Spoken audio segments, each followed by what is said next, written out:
काल दिनांक 20 सप्टेंबर 2025 रोजी नांदेड जिल्ह्यातील वडगाव प्राथमिक आरोग्य केंद्र यांच्या अंतर्गत उपकेंद्र पुणेगाव येथे स्वस्थ नारी सशक्त परिवार अभियान पार पडले।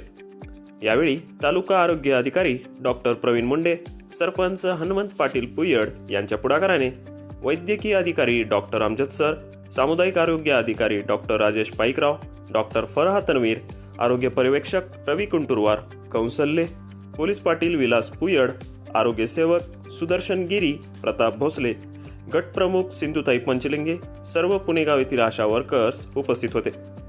यावेळी सर्व ग्रामपंचायत सदस्य व बचत गट महिला अध्यक्ष लक्ष्मीबाई एकनाथ पुयड, दुर्पताबाई गायकवाड तसेच सर्व पुणेगाव येथील महिला उपस्थित होत्या। यात एकूण 210 महिलांनी सहभाग नोंदविला।